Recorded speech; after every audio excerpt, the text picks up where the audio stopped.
ಒಳ ಮೀಸಲಾತಿ ನಾಳೆ ಬಹುಶಃ ಈ ವಾರದಲ್ಲಿ ಜಸ್ಟಿಸ್ ನಾಗಮೋಹನ್ ದಾಸ್ ಅವರು ವರದಿಯನ್ನು ಸಲ್ಲಿಸ್ತಾರೆ ಅಂತೇಳಿ ಸುದ್ದಿ ಇದೆ. ಅದಕ್ಕೆ ಮೊದಲು ನಾವೆಲ್ಲ ದಲಿತ ಸಮುದಾಯಕ್ಕೆ ಸೇರಿದಂಥ ನಾಯಕರುಗಳೆಲ್ಲ ಕೂಡ ಶಾಸಕರೆಲ್ಲ ಸೇರಿ ನಮ್ಮ ಅಭಿಪ್ರಾಯವನ್ನು ಕ್ರೋಢೀಕರಿಸಿ ಒಂದು ಅಭಿಪ್ರಾಯಕ್ಕೆ ಬರಬೇಕು ಅಂಥೇಳಿ ಇವತ್ತು ಸಭೆ ಕರೆದಿದ್ದೇನೆ. ಸಾಯಂಕಾಲ 5 ಗಂಟೆಗೆ ಕರೆದಿದ್ದೇನೆ. ಚರ್ಚೆ ಮಾಡ್ತೀವಿ. ಖಂಡಿತ ಆಗಬೇಕು, ಅದೇ ನಮ್ಮ ಉದ್ದೇಶ. ಜಸ್ಟಿಸ್ ನಾಗಮೋಹನ್ ದಾಸ್ ಅವರ ಸಮಿತಿಯನ್ನು ಮಾಡಿದ್ದು, ಕಮಿಷನ್ ಮಾಡಿದ್ದು ಜಾರಿ ಮಾಡಬೇಕು ಅನ್ನೋ ಉದ್ದೇಶಕ್ಕೆ ಮಾಡಿದ್ದೇವೆ. ಧರ್ಮಸ್ಥಳದ SIT ಇನ್ಸ್ಪೆಕ್ಟರ್ ಒತ್ತಡ ಏರ್ತಿದ್ದಾರೆ ಅನಾಮಿಕನ ಮೇಲೆ. ನಾನು ಹೇಳಿದ್ದೀನಿ ನಿಮಗೆ, ತುಮಕೂರಲ್ಲಿ ಹೇಳಿಲ್ಲ, ಬೆಂಗಳೂರಲ್ಲಿ ಹೇಳಿದ್ದೀನಿ. ಯಾವುದೇ ಹೇಳಿಕೆಯನ್ನು ಧರ್ಮಸ್ಥಳದ ತನಿಖೆ ವಿಚಾರದಲ್ಲಿ ನಾನು ಮಾಡೋದಿಲ್ಲ.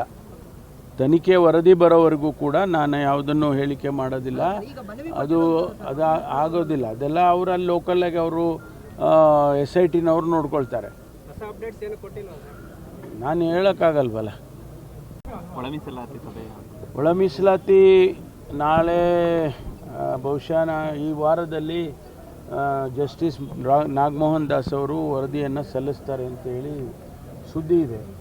ಅದಕ್ಕೆ ಮೊದಲು ನಾವೆಲ್ಲ ದಲಿತ ಸಮುದಾಯಕ್ಕೆ ಸೇರಿದಂಥ ನಾಯಕರುಗಳೆಲ್ಲ ಕೂಡ ಶಾಸಕರೆಲ್ಲ ಸೇರಿ ನಮ್ಮ ಅಭಿಪ್ರಾಯವನ್ನು ಕ್ರೋಢೀಕರಿಸಿ ಒಂದು ಅಭಿಪ್ರಾಯಕ್ಕೆ ಬರಬೇಕು ಅಂಥೇಳಿ ಇವತ್ತು ಸಭೆ ಕರೆದಿದ್ದೇನೆ. ಸಾಯಂಕಾಲ 5 ಗಂಟೆಗೆ ಕರೆದಿದ್ದೇನೆ. ಚರ್ಚೆ ಮಾಡ್ತೀವಿ.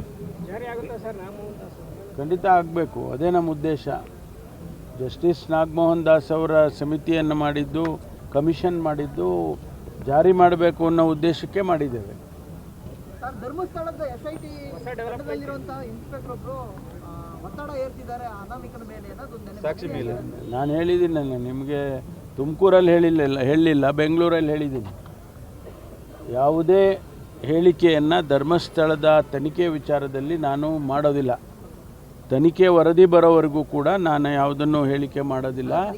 ಅದು ಆಗೋದಿಲ್ಲ. ಅದೆಲ್ಲ ಅವರಲ್ಲಿ ಲೋಕಲಾಗಿ ಅವರು SITನವ್ರು ನೋಡ್ಕೊಳ್ತಾರೆ. ನಾನು ಹೇಳೋಕ್ಕಾಗಲ್ವಲ್ಲ.